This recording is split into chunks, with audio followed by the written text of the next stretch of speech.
Bem-vindo ao Aprenda Filosofia, o podcast que te convida a fazer uma segunda navegação pela vida na companhia das maiores mentes da humanidade. Hoje nós vamos falar sobre um dos personagens mais excêntricos e provocadores da filosofia antiga, Diógenes de Sinope. O seu jeito de desafiar reis e filósofos nos deixa um legado relevante. Será que vivemos de forma autêntica? O que realmente precisamos para sermos livres? Vamos navegar por essas e outras questões. Todos a bordo?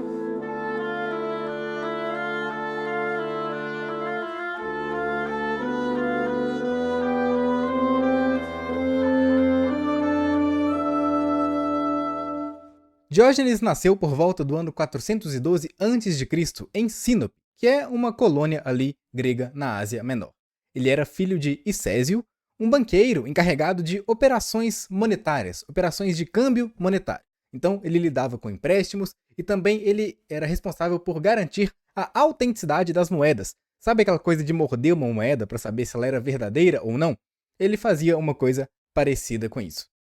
E como é o caso de todo filósofo muito antigo, a história de vida do Diógenes é cheia de casos que podem ou não ser verdadeiros. Mas entender esses casos, saber desses casos, nos ajudam a montar esse personagem e entender a sua filosofia, o pensamento que está por trás das suas ações. Então, vamos começar com um desses casos, que nos conta que, por algum motivo, Icésio e Diógenes, pai e filho, se envolveram num esquema de adulteração de moedas. Quando isso foi descoberto, Icésio, o pai, foi punido com a prisão. O Diógenes, por outro lado, foi mandado para o exílio. E aqui começa a história do nosso filósofo. Foi assim, exilado, que Diógenes viajou até Atenas e depois até Delfos, onde ele teve a chance de visitar o oráculo. Aquele mesmo oráculo que disse a Sócrates que ele era o homem mais sábio de Atenas. Diógenes, no oráculo, perguntou o que ele poderia fazer para renovar a sua reputação, para aumentar a sua moral diante da sociedade que sabia que ele tinha se envolvido ali num caso de corrupção. A resposta do oráculo, como sempre, foi um enigma bem confuso, um efetivo enigma. O oráculo disse a Diógenes que, para ter sucesso novamente, ele precisava adulterar a moeda. Depois nós vamos voltar aqui nessa parte da adulteração da moeda. Mas parece que não faz sentido, né? Será que o oráculo disse a Diógenes que para ter sucesso ele precisava continuar na corrupção? É isso o que a gente vai ter aqui? Não é muito bem por aí, mas para entender esse ponto, a gente precisa seguir adiante com outros casos da vida de Diógenes. O que importa para nós é que ele ficaria para sempre marcado, para sempre associado ao cinismo, uma corrente filosófica que foi fundada não por ele, como muita gente pensa. Quem funda a escola cínica foi Antístenes, alguns anos antes. E o cinismo tinha, podemos dizer aí, pelo menos 5 princípios fundamentais. O primeiro princípio é a rejeição das normas sociais. Existem muitas coisas que nós fazemos nas nossas vidas sem pensar muito bem. A gente faz no automático. Um exemplo que eu acho que é bom aqui para a gente compreender. Por que você veste roupas? Provavelmente você veste roupas desde que é pequeno. Você foi ensinado que é importante estar vestido. Mas por muito tempo, na história da humanidade, as roupas não existiam. Você percebe? As roupas não são uma necessidade biológica, embora elas tenham uma série de funções, inclusive de defesa e tudo. Elas não são uma necessidade biológica, tal qual comer, certo? Então, existiram sociedades, né, em que as pessoas não usavam calça, não usavam camisa, e mesmo as roupas da antiguidade já tiveram funções diferentes que as nossas roupas. Isso significa que o simples ato de vestir uma roupa, embora seja extremamente comum, todos nós fazemos isso todos os dias, esse ato está cheio de significados ocultos, que passam despercebidos por quem não filosofa sobre esse ato, quem não reflete sobre esse ato. A gente veste roupa basicamente porque os outros também vestem e porque fomos ensinados a nos vestirmos. A questão é que Diógenes era um filósofo polêmico. Para ele, não bastava apenas questionar as convenções sociais. Por muitas vezes, ele, ao longo da vida, transgrediu a norma. No caso das roupas, em vez de comprar várias roupas, ele tinha uma roupa só. Mas em outros casos a situação é mais complicada. Por exemplo, as necessidades fisiológicas. Diógenes fazia as suas necessidades fisiológicas em público, ao ar livre, sem se importar com o olhar dos transeuntes. Vamos para mais um exemplo aqui. Quem que inventou que nós devemos nos casar? A ideia do matrimônio como auge da vida está em todos os lugares, nos filmes, nas músicas, na mulher que precisa vestir branco no dia do casamento porque é o dia mais importante da vida dela. A gente até falou um pouquinho disso no podcast sobre Bell Hooks e Simone de Beauvoir e a questão do amor. A ideia do matrimônio está presente em muitos aspectos da nossa cultura. Obviamente, um pensamento tão difundido assim na sociedade acaba não sendo alvo de questionamentos mais profundos. Quantas pessoas não se casam e se arrependem logo em seguida porque não pensaram muito bem sobre aquilo? Ou casam cedo demais exatamente pelo mesmo motivo? Diógenes era diferente.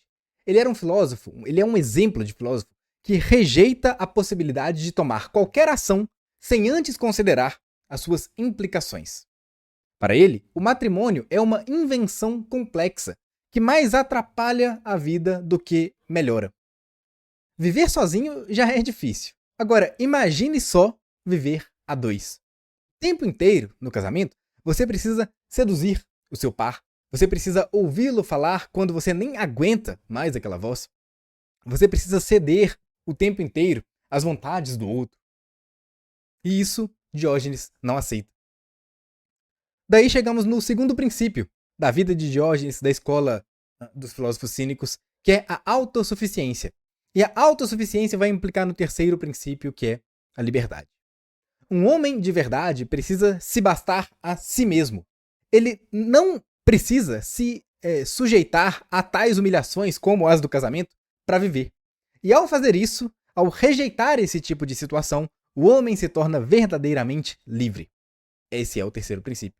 Diógenes gostava tanto da liberdade de fazer o que quisesse, na hora que quisesse, o que a natureza mandasse, que dizem por aí que ele rejeitou que o incesto fosse um problema. É muito famoso o personagem Édipo, da clássica tragédia grega do Sófocles. Édipo matou seu próprio pai e se casou com a própria mãe sem saber, né? Isso foi uma verdadeira desgraça. Quando ele soube, quando ele descobriu a verdade, tudo ruiu. Segundo Diógenes, Édipo poderia ter uma vida muito mais simples se ele simplesmente entendesse, se ele interpretasse filosoficamente, que a proibição da relação entre parentes próximos é uma mera convenção social, sem nenhuma verdade universal. Convenções sociais que são o grande foco, são um grande ataque da filosofia cínica. Isso porque elas são criações humanas, são invenções que não possuem nenhuma verdade metafísica que as sustentam. Portanto, se casar é uma convenção, mas poderia muito bem não ser. O incesto é proibido, mas poderia muito bem não ser. Vestir-se é uma convenção, mas estaria tudo bem se a regra padrão do nosso mundo fosse andar por aí nu.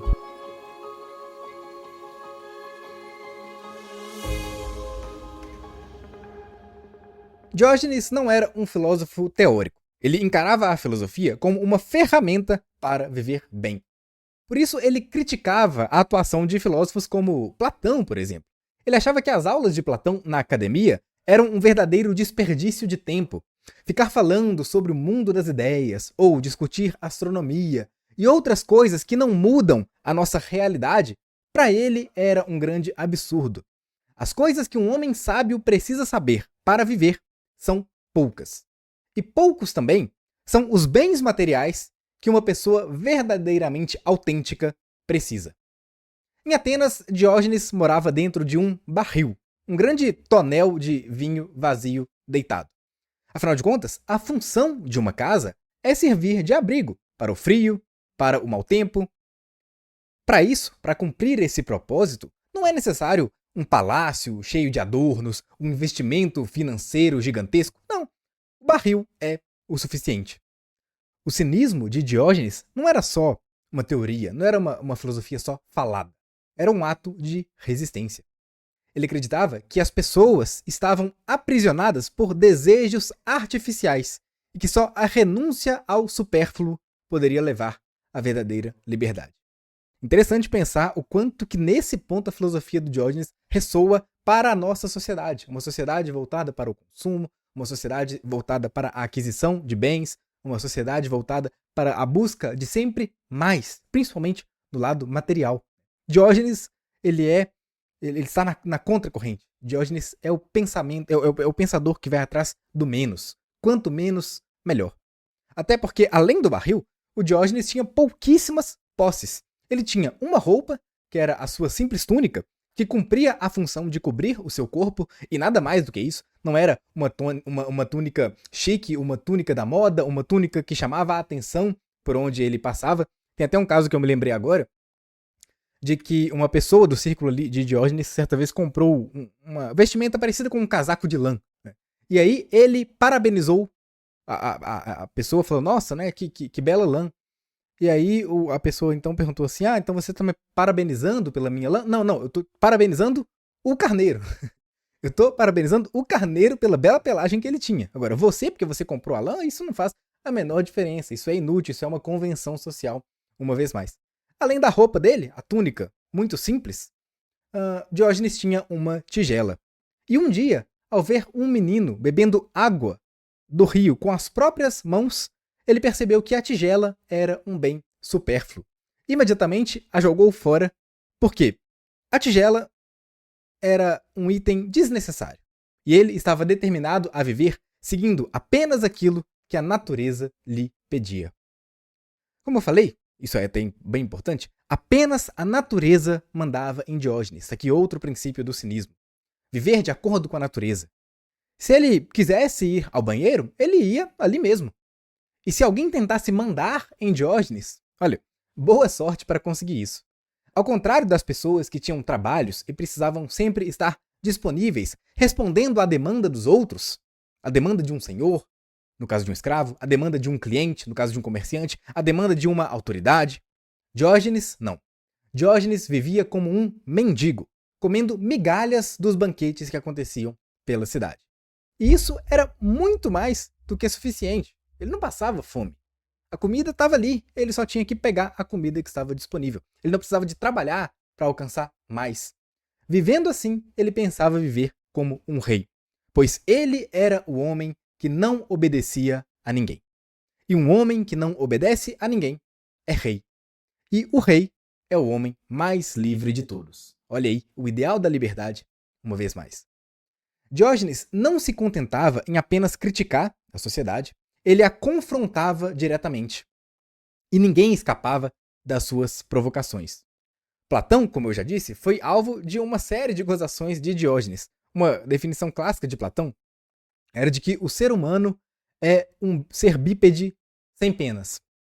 Um dia Diógenes então pegou uma galinha, depenou a galinha e jogou ela na frente de Platão e disse, tome aí o seu homem. Os conceitos filosóficos platônicos, a busca pelos conceitos ideais, era uma grande bobagem. Na opinião de Diógenes, é claro, não na minha opinião como professor. Mas não só Platão era provocado por Diógenes, até mesmo o homem mais poderoso de toda a Grécia Antiga não escapava da sua filosofia. O episódio mais famoso da vida do nosso filósofo aconteceu quando Alexandre o Grande, imperador da Macedônia, foi até ele e ofereceu qualquer coisa que ele desejasse. Alexandre era um grande entusiasta da filosofia. E também não era para menos. Ele estudou com um tal de Aristóteles, que é basicamente o filósofo mais importante de todos os tempos, na opinião de muitos pensadores. Pois bem, diante de Alexandre, sem se levantar e próximo à sua casa, barril, Diógenes respondeu: sim, Alexandre, tem uma coisa que você poderia me oferecer. Chegue um pouco mais para o lado, pois você está bloqueando o meu sol. Diógenes queria viver de acordo com a natureza. Tudo o que ele queria do homem mais poderoso da Terra era que ele não entrasse na frente da luz do sol. Esse é o tamanho do pensamento cínico. Anos mais tarde, reza a lenda que Alexandre comentou: se eu não fosse Alexandre, gostaria de ser Diógenes. E tem outro caso. Em outra ocasião, Diógenes teria sido convocado pelo imperador para uma reunião. E a recusa desse convite aconteceu do jeito mais cínico possível. O filósofo disse: tu, Alexandre, és poderoso demais para precisares de mim. E eu, Diógenes, Sou autossuficiente demais para precisar de ti. Para terminar essa coleção de casos, podemos falar do que escreveu Mênipo de Gádara sobre Diógenes.